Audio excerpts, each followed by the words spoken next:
Hello everyone!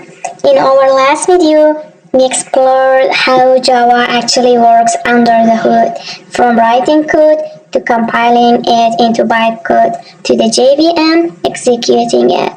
Today we are going to learn about one of the most fundamental and important concepts in all of programming: variables. Variables. Every single program you will ever write uses variables. They are absolutely everywhere, and once you truly understand what they are and how they work, so much of programming will start to make sense. Before we look at any code, let's understand why variables exist in the first place. Think about any application you use every day: a shopping app, a social media platform, or a banking app. What do all of these have in common? They all process data. Data comes in from the user. Maybe it is your name, your age, your password, or the items in your shopping cart. The application then does something with that data. It processes it, calculates something, makes a decision. And after processing, the results are stored permanently in a database.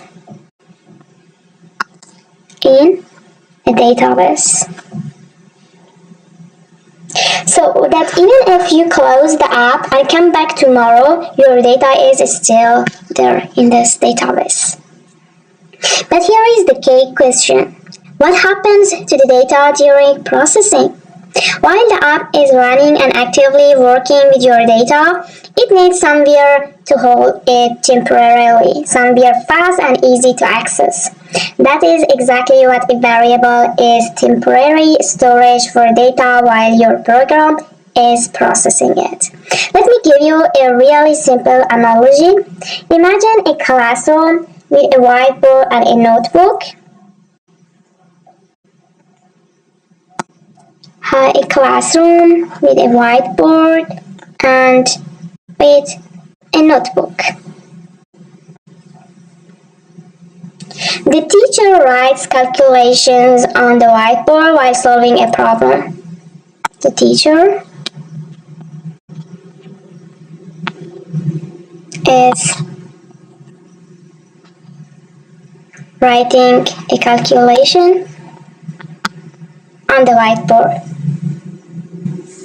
That is temporary. Once the problem is solved, it gets erased. But the final answer gets written in the notebook here. That is permanent storage. In the programming, the whiteboard is your variable. It is variable.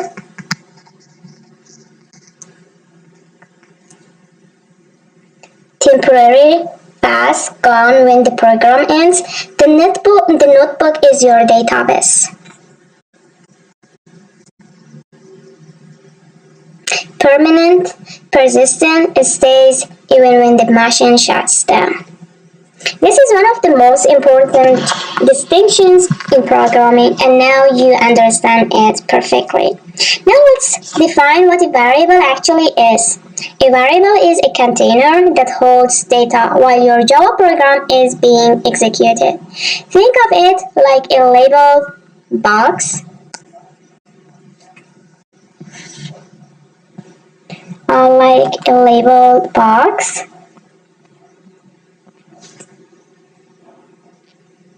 So, imagine you have a physical box like what I have drawn on the screen, and on the outside of that box you write a label. Let's say age, for example.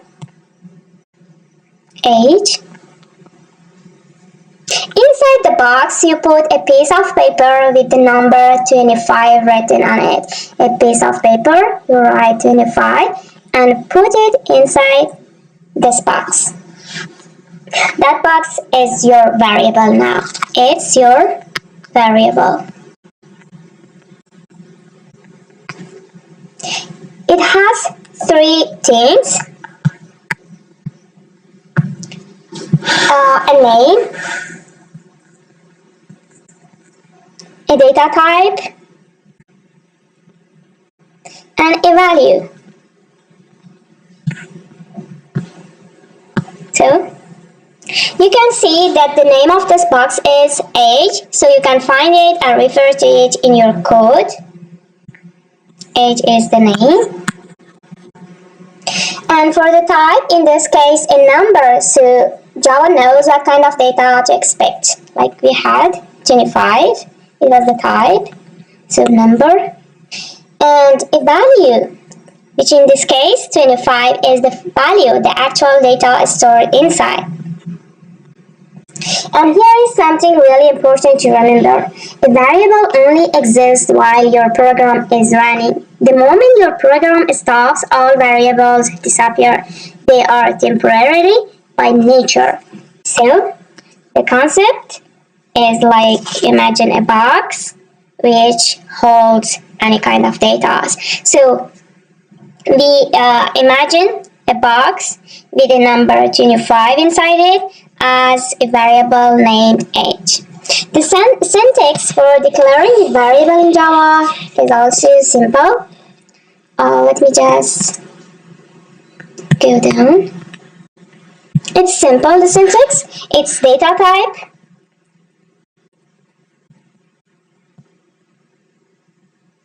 variable name,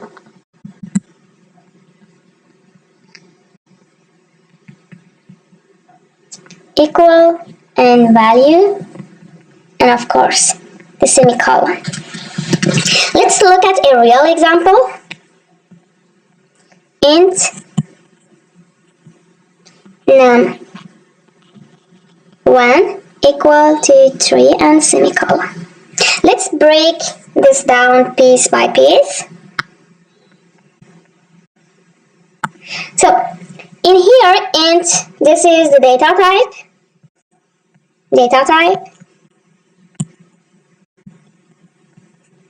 Int stands for integer, which means a whole number. We are telling Java this variable will hold a whole number. Num1, this is the name of our variable. This is what we will use to refer to this variable throughout our code. So it is the name. And the sign of equal. This is the assignment operator. Let me write it. Assignment operator. It takes the value on the right hand and assign it to the variable on the left hand side. So it is not asking is num1 equal to 3. It is actually saying put the value 3 here. Let me use a different color. It says put the value 3 into num1. And the number 3, this is the value we are storing in our variable. And finally, the semicolon. The semicolon at the end. Remember, in Java, every statement must end with a semicolon. The only exception is blocks, like the curly braces of a class or method, like these curly braces. After these curly braces, you don't need to put a semicolon. So when we write int, when we write int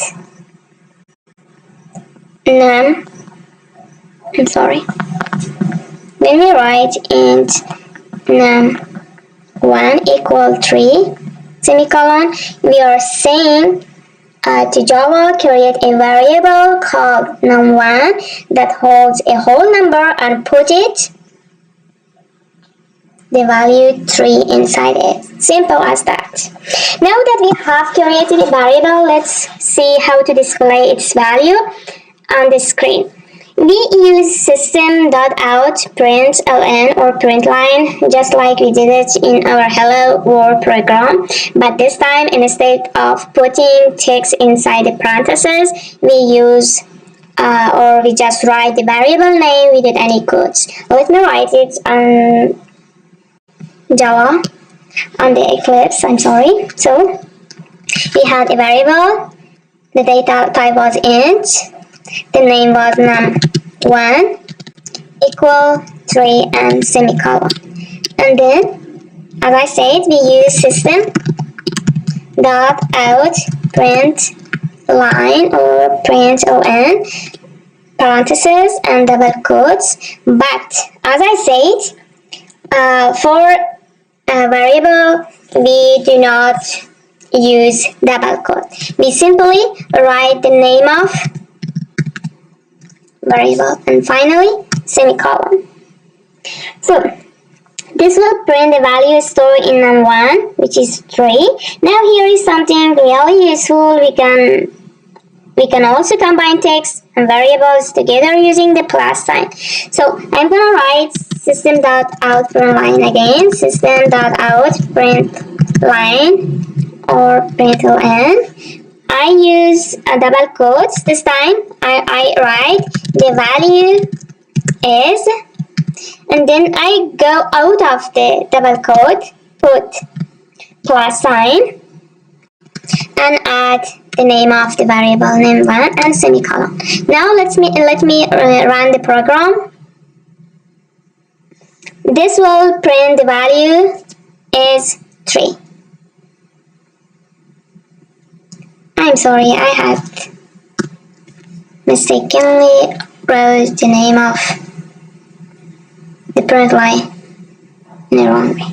So as you can see, the first System.out.println has written only 3, and the second one has written the value is 3.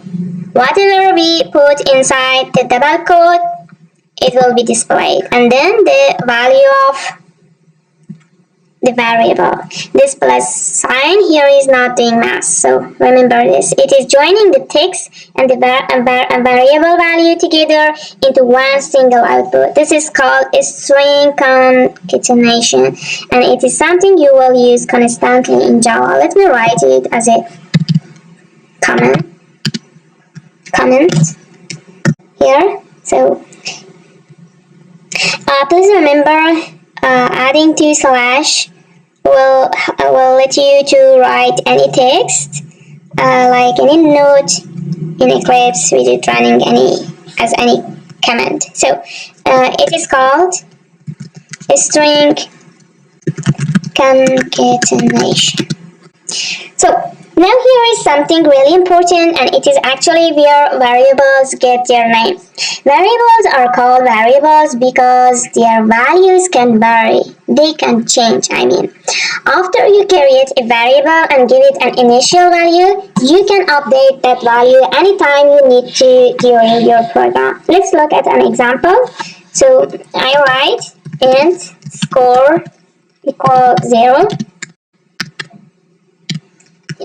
And let me write the System.out as well. System.out.println score. Let me run the program. So the result is 0. Now I want to change the value of our variable, which is score. I write just score equal 10, and then again I run the program.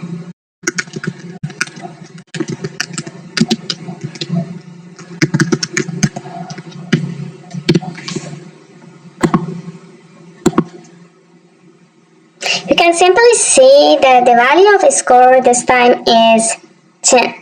So the second time we updated a score, we do not write int again. We only write the data type the very first time when we declare the variable. After that, we just use the name.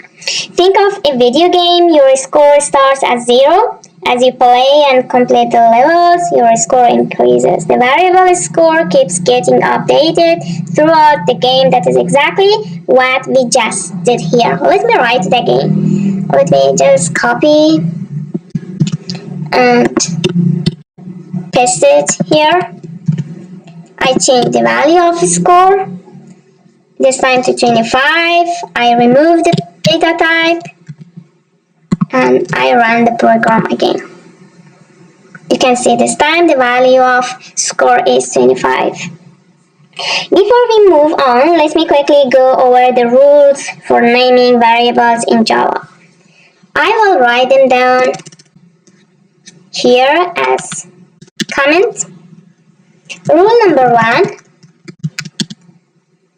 Variable names cannot start with a number. Cannot start with a number.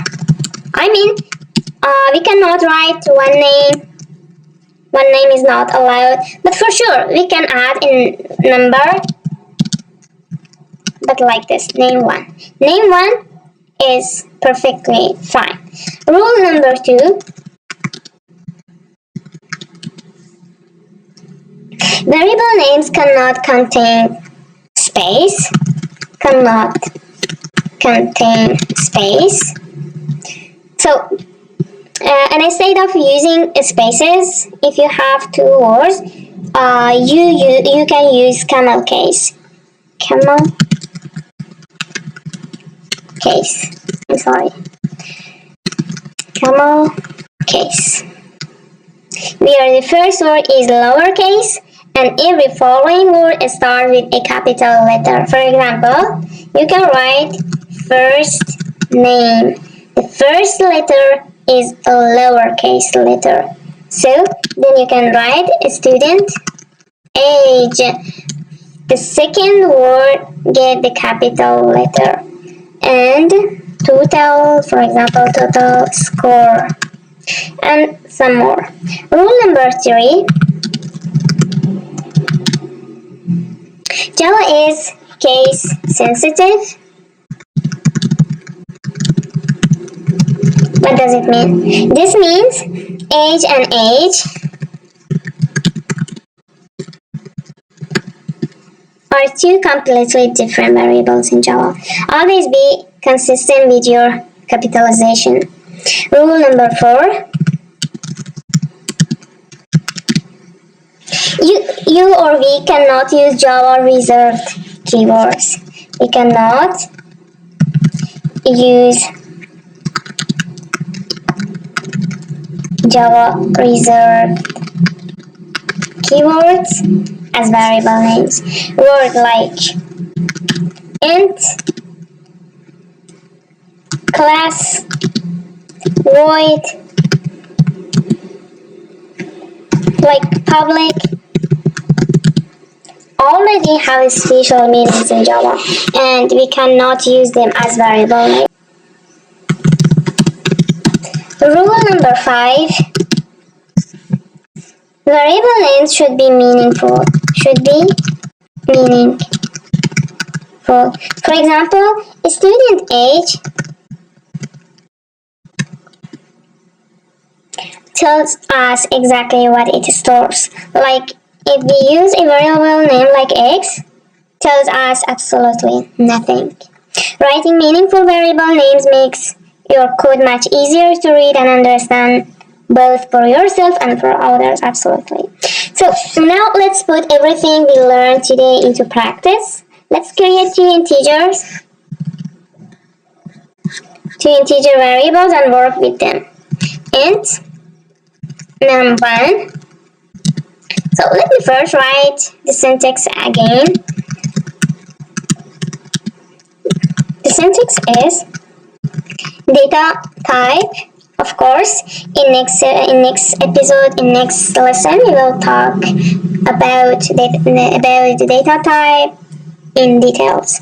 Data type, variable name, equal, and value, and finally semicolon. So the data type here is int, which is an integer. Num1 means the name of the variable, and the value is 10. And finally the semicolon, of course, because I have already had a variable name num1, I have an error here. Let me just name it new one. And the second variable int, its name is new2 equal 20 and semicolon.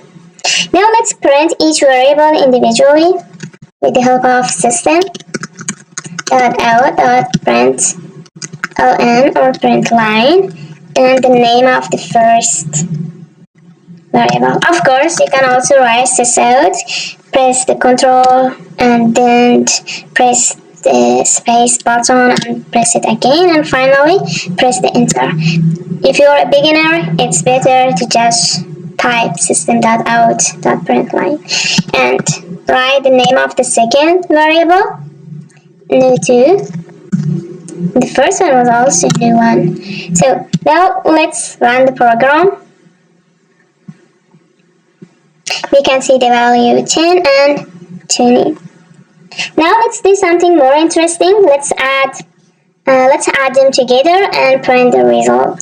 Like you can write this out, and we can write the name of the variable new1 plus new2. Now let's run the program. Look at that. We just used variable to store two numbers and then calculated their sum.